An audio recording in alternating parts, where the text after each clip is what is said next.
कि अगर तुम वोट नहीं दोगे तो तुम्हारे ऊपर एफआईआर कर दिया जाएगा। मैं उन एमपी एमएलएओं से कहना चाहूंगा, अगर तुम एफआईआर करते हो तो करो, अगर हमें जेल लेकर जाते हो तो चलो, हम पूरे सिंगीमारी पंचायत के लोग जेल में जाने के लिए तैयार है, लेकिन वोट नहीं करेंगे, नहीं करेंगे। कि हमारी मांगों को पूरी की जाए, वरना हम 2025 विधानसभा के इलेक्शन में वोट नहीं करेंगे। जब हम लोग नाव में चढ़ते हैं तो महसूस होता है कि जान हथेली में लेकर चल रहे हैं। हमारी मांगे पूरी करो, हमारी मांगे पूरी करो। अगर हम हिंदुस्तानी हैं तो हमें वो दर्जा मिलना चाहिए। अगर हम हिंदुस्तानी हैं, हम इंडियन हैं, तो एसएसबी कैंप नदी के इस पार होना चाहिए। और कहते हैं कि हमें वोट दे दो, हमारी पार्टी को जिता दो, हम फला काम कर देंगे, हम वो पुल बना देंगे। लेकिन जब वो जीत लेने के बाद कोई एमपी एमएलए हमें देखने के लिए नहीं आता है। ये हमारी कमी है। ये हम अगर उनको वोट नहीं करेंगे, उनको नहीं जिताएंगे, तो किसी का पावर नहीं कि हमें वोट दिलवा दे। और हम किसी को भी वोट नहीं करेंगे जब तक हमारी मांग पूरी नहीं होगी, जब तक इस नदी में पुल नहीं होगा, हम किसी को वोट नहीं करेंगे। अस्सलाम वालेकुम, आदाब। हम लोग आज यहाँ कोई खुशी के लिए जमा नहीं हुए हैं। हम और आप यहाँ अपनी दुखों को लेकर एक जगह जमा हुए हैं, बल्कि हमारे नदी के इस पार जितने भी वार्ड हैं, सभी वार्ड से लोग यहाँ जमा हुए हैं। और हमारा यहाँ जमा होने का एक ही मकसद है कि हमारे मांगों को पूरी की जाए। आज हमारे नदी के इस पार हमारी बच्चियों की शिक्षा की कमी है। आज हमारी बच्चियां स्कूल नहीं जा पाती है, सिर्फ 8 क्लास तक पढ़कर वो सीमित रह जाती है। जबकि हमारे नदी के उस पार शिक्षा की बहुत सारी सुविधाएं हैं और हमारी माँ बहनें, यहाँ तक कि हमारे नौजवान भी इस नदी के कारण से शिक्षा से दूर जा रहे हैं। कारण यह है कि हम नदी के उस पार नहीं जा सकते हैं। अभी हमारे सामने महिलाएं अपनी दुख बयान कर रही थी, मुझे दर्द हो रहा था और अफसोस हो रहा था कि हमारी महिलाओं को कितनी दुख है।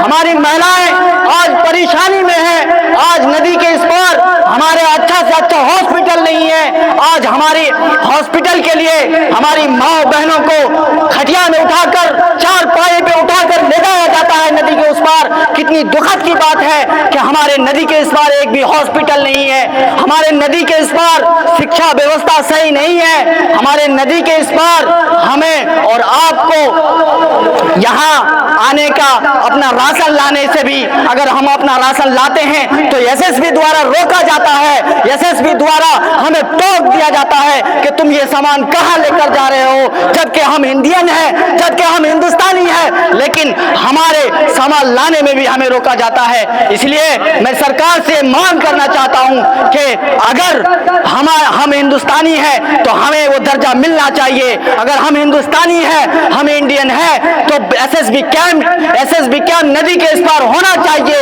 एसएसबी को इस नदी के इस पार आकर बैठना चाहिए, तब जाकर हमारी मांग पूरी होगी। अगर एसएसबी ये जोर लगाते हैं कि नदी के उस पार हम लोगों को जाकर बैठना है, हम भी उनका सपोर्ट करने के लिए तैयार हैं। और सबसे बड़ी बात यह है कि आज हमारे पलसा में 3000 करीब वोटर हैं। हम सिर्फ नाम के वोटर हैं। हमें तो वोट ले लिया जाता है। जब भी इलेक्शन का टाइम होता है, एमपी और एमएलए आकर हमारे दरवाजे पे दस्तक लगाते हैं और कहते हैं कि हमें वोट दे दो, हमारी पार्टी को जिता दो, हम फला काम कर देंगे, हम वो पुल बना देंगे। लेकिन जब वो जीत लेने के बाद कोई एमपी एमएलए हमें देखने के लिए नहीं आता है। ये हमारी कमी है। ये हम अगर उनको वोट नहीं करेंगे, उनको नहीं जिताएंगे, तो किसी का पावर नहीं कि हमें वोट दिलवा दे। इसीलिए हम लोगों की मांग जब तक पूरी नहीं होगी, हम तमाम लोगों ने, तमाम 1 नंबर से लेकर 5 नंबर वार्ड तक के लोगों ने वोट बहिष्कार विधानसभा 2025 का जो मुद्दा लेकर आए हैं, इस मुद्दा को एकजुट होकर पूरा करेंगे और हम किसी को भी वोट नहीं करेंगे जब तक हमारी मांग पूरी नहीं होगी। जब तक इस नदी में पुल नहीं होगा हम किसी को वोट नहीं करेंगे। जब तक नदी के इस पार एसएसबी कैंप नहीं होगा, हमारे नदी के इस पार राशन की दुकानें नहीं होगी, हमारे नदी के इस पार हॉस्पिटल नहीं होंगे, तो हम किसी को वोट नहीं करेंगे। चाहे हमें कहीं भी जाना पड़े, डीएम के पास जाना पड़े, एसपी के पास जाना पड़े, सुप्रीम कोर्ट जाना पड़े, हाई कोर्ट जाना पड़े, हम जाने के लिए तैयार हैं, हम मरने के लिए तैयार हैं, हम मिटने के लिए तैयार हैं, लेकिन वोट नहीं करेंगे।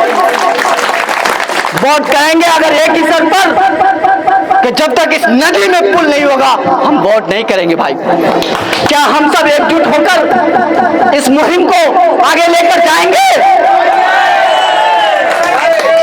हमारी और आपकी एकजुटता देखकर हमें खुशी हो रही है कि हम और आप एकजुट हैं और एकजुट होकर इस प्रोग्राम जो आज हम लोगों ने बहिष्कार किया है, हमारी सिर्फ एक ही मांग है। हम इंडियन होकर भी इंडियन का लाभ नहीं उठा सकते। हमारी इंडियन होने से क्या फायदा है? क्या फायदा हमारे इंडियन होने से? हमारे नदी के इस पार हॉस्पिटल नहीं होंगे तो हम किसी को वोट नहीं करेंगे। चाहे हमें कहीं भी जाना पड़े, डीएम के पास जाना पड़े, एसपी के पास जाना पड़े, सुप्रीम कोर्ट जाना पड़े, हाई कोर्ट जाना पड़े, हम जाने के लिए तैयार हैं, हम मरने के लिए तैयार हैं, हम मिटने के लिए तैयार हैं, लेकिन वोट नहीं करेंगे। जब हमारी बच्चियां एजुकेशन नहीं पा सकती है, हमारी माएँ बहनें हॉस्पिटल के ना होने से तड़प तड़प कर बिलक बिलक कर बिस्तरों पे मर जाएगी, तो हमारी क्या फायदा है वोट देकर एमपी एमएलए बनाने का? जब हमारी बच्चियां एजुकेशन नहीं पा सकती है, हमारी माएँ बहनें हॉस्पिटल के ना होने से तड़प तड़प कर बिलक बिलक कर बिस्तरों पे मर जाएगी, तो हमारी क्या फायदा है वोट देकर एमपी एमएलए बनाने का? कोई फायदा नहीं है। हम नहीं बनाएंगे ऐसे एमएलए को, नहीं बनाएंगे ऐसे एमपीओ को जो हमारी मांग को पूरी ना करें। आज हर पार्टी से एमएलए यहाँ आते हैं और कहते हैं कि अगर तुम वोट नहीं दोगे तो तुम्हारे ऊपर एफआईआर कर दिया जाएगा। मैं उन एमपी एमएलएओं से कहना चाहूंगा, अगर तुम एफआईआर करते हो तो करो, अगर हमें जेल लेकर जाते हो तो चलो, हम पूरे सिंगी मारी पंचायत के लोग जेल में जाने के लिए तैयार हैं, लेकिन वोट नहीं करेंगे, नहीं करेंगे। इसलिए मैं सरकार से ये गुहार लगाता हूं, ये आवेदन करता हूं कि हमारी मांगों को पूरी की जाए, वरना हम 2025 विधानसभा के इलेक्शन में वोट नहीं करेंगे। हमारी मांग क्या है? हमारी मांग नदी में पुल होनी चाहिए। ये नदी जब हम लोग नाव में चढ़ते हैं तो महसूस होता है कि जान हथेली में लेकर चल रहे हैं। अरे ऐसा भी हुआ है, मैं एक डॉक्टर नदी के उस पार जब अपनी ड्यूटी करने जाता हूं, अपने काम करने जाता हूं, रोजी रोटी तलाश करने जाता हूं, तो जान को हथेली में लेकर जाता हूं। नदी कभी कभी तो ऐसा होता है नाव में भी पानी चढ़ जाते हैं, लोग डूब जाते हैं, लोग परेशान हो जाते हैं। आखिर क्या है? इसीलिए मैं सरकार से मांग करता हूं कि इस नदी में सबसे पहला तटबंधन हो, पुल हो, नदी के इस पार हॉस्पिटल हो, नदी के इस पार शिक्षा व्यवस्था सही हो, तब